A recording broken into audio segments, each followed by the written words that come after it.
I want to get back to the US now. As I mentioned, the big address to the nation by Joe Biden. We've been waiting days to hear from him. And as I discussed with Kristin Tate, it was a pretty dismal affair.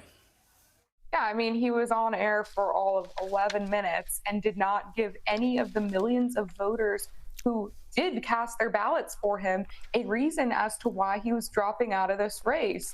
And of course, he stumbled, he bumbled, he had trouble actually speaking, and he told lie after lie, particularly about the border, because he was trying to protect Kamala Harris. The border has been her big failure. Yeah, it was just a pointless address full of lies and bumbling.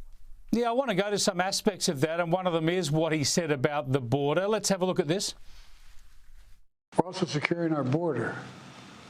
Border crossings are lower today than when the previous administration left office. I've kept my commitment to appoint the first black woman to the Supreme Court of the United States of America.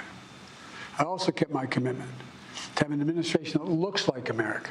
Yeah, incredible stuff, Kristin. As you say, that claim about the border is just false. It's not true. The border's never been less secure. There's never been more people coming across it. And then he segued straight from that to identity politics, which, of course, is the basis upon which he first appointed Kamala Harris, and he's still talking about it. Yeah, of course. We've seen how well DEI has worked out for us. Just look at the way the Secret Service handled the assassination attempt on Donald Trump.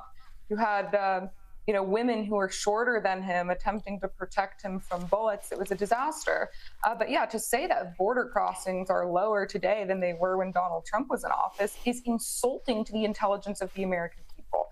Illegal border crossings were at lows under Donald Trump. They are at all-time highs under Joe Biden. They reached an all-time high for the history of this nation in 2022.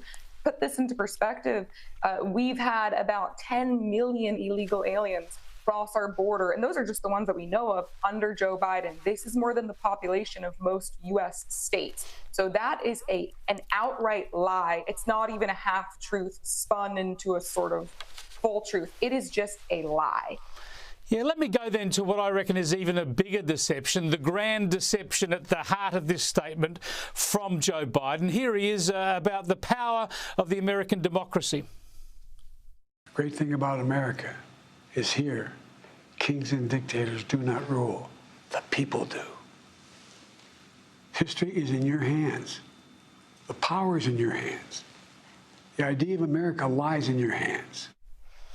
Now, this is a problem, Kristin. He's saying the power is in your hands, but at the same time, he's saying if you vote for the other guy, then that's the end of democracy. He's not saying it's a free choice. He's basically setting this up as a battle for the future of democracy in the US.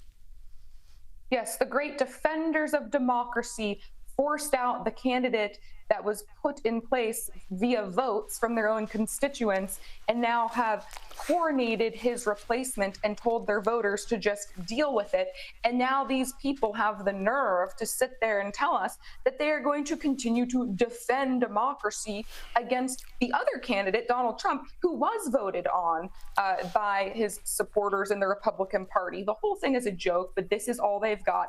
And this address puts Biden back in the good graces of the leftists. Of course, he was a pariah with donors a week ago. Now he's useful again in terms of getting people to get behind Kamala Harris. So now the media will tell us all, oh, he's so wonderful and gracious to step down for the good of the country. But the truth is he's just become a tool, a useful one for the Democrats.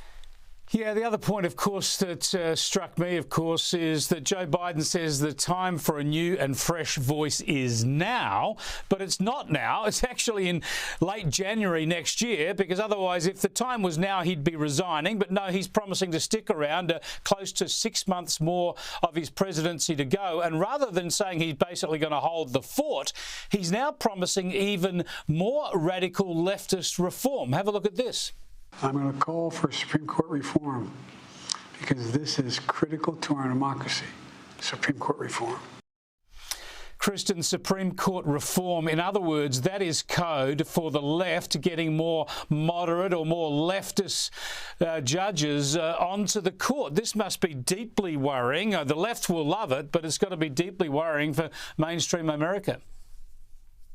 Yes, well, at this point, Biden has nothing left to lose. I mean, he's he's going to be gone within half a year. So he's probably just going to be as radical as he wants to be. But to your point earlier, the reason that he hasn't really given a clear reason for stepping down is because if he did, he would admit that he needs to become, get out of the presidency right now. If he's unfit to run, then he's unfit to be president of the United States. That's why he's not citing health concerns or any particular reason as to why he's getting out of the race, because that would mean he needs to get out today, and that today would be the time for a younger, newer generation. But he simply can't have that messaging, because it would mean that everyone would start asking, well, if you're not fit to run for president, what are you doing in the Oval Office right now?